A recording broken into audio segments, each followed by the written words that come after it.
नमस्कार मित्रों, मैं ममता वाजपेयी भोपाल से। आज मैं ये कैसे कहूँ कि मेरी हरी भरी छत पर आपका स्वागत है, क्योंकि हरी भरी छत पूरी तरह उजड़ गई है और मन बहुत ख़राब है। आपको पता है कि भोपाल में बरसात ने तबाही मचा रखी है।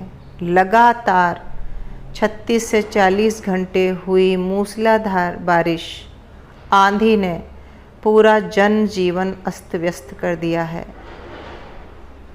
पूरे शहर में हाहाकार मचा है, तो मेरी छत कैसे बच सकती थी। और आप देखिए पानी की तीव्रता और हवा की तीव्रता। पत्ते फट गए हैं, ये हल्दी के पौधे हैं जिनके पत्ते फट गए हैं, गमले गिरकर टूट गए हैं।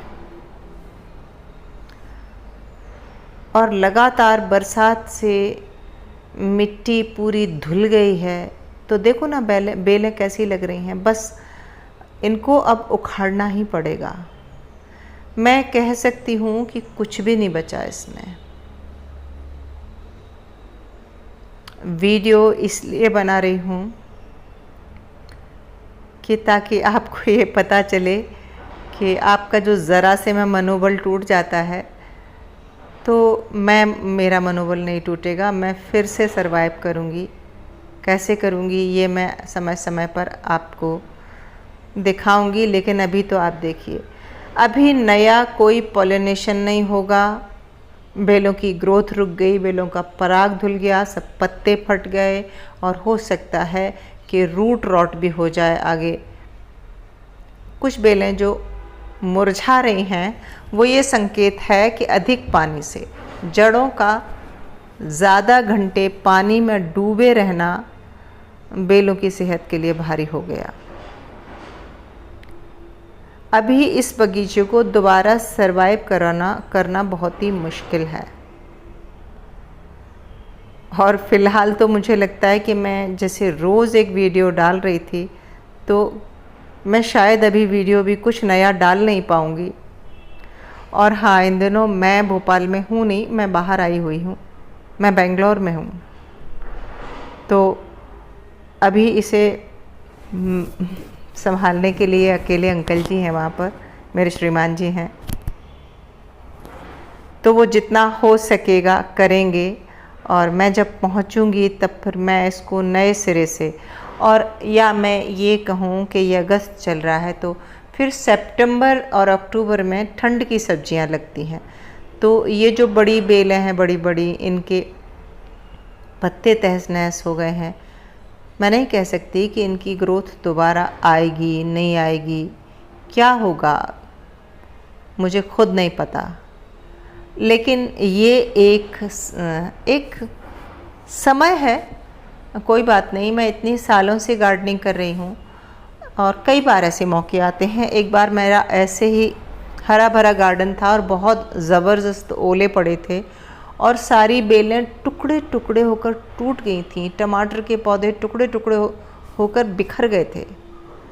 तो ऐसा ही कुछ है ये। कुछ फल लगे हैं। अब देखते हैं इन बेलों में कितनी ताकत है, आगे का मौसम कैसा होता है।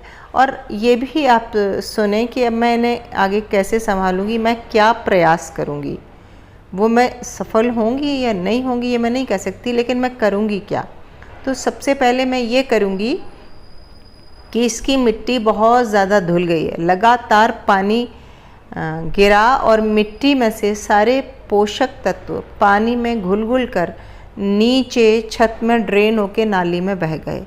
तो अब ये जो मिट्टी बची है, इसमें पोषक तत्व नहीं बचे।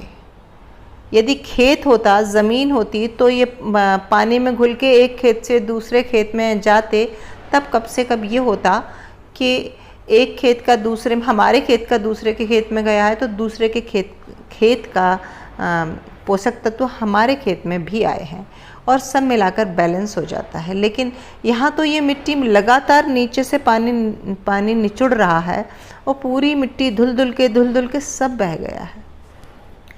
तो जो टूटे फूटे पड़े हैं गमले, उन्हें तो खैर आपको पता है कि मैं रीपॉट करूँगी ही, लेकिन जो मिट्टी धुल गई है उसको फिर से रिचार्ज कैसे करूँगी।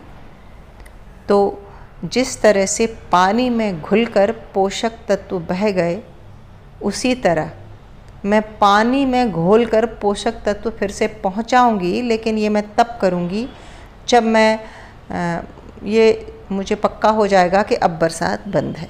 क्योंकि आज मैं अगर पोषक तत्व पहुंचाती हूँ, कल फिर बरसात हुई तो कोई फ़ायदा नहीं है। तो अभी मैं कुछ भी नहीं करूँगी, जो जितना नुकसान हो गया वो जाने दूँगी। बगिया को झाड़ पोंछ के साफ़ करूँगी, मौसम खुलने का इंतज़ार करूँगी, और जो पेड़ झुक गए, टूट गए, गिर गए, उन्हें खड़ा कर दूँगी, पीले पत्ते काट दूँगी, और जो मिट्टी धुल गई है उसके लिए सूरज का इंतज़ार करूँगी, धूप आने का।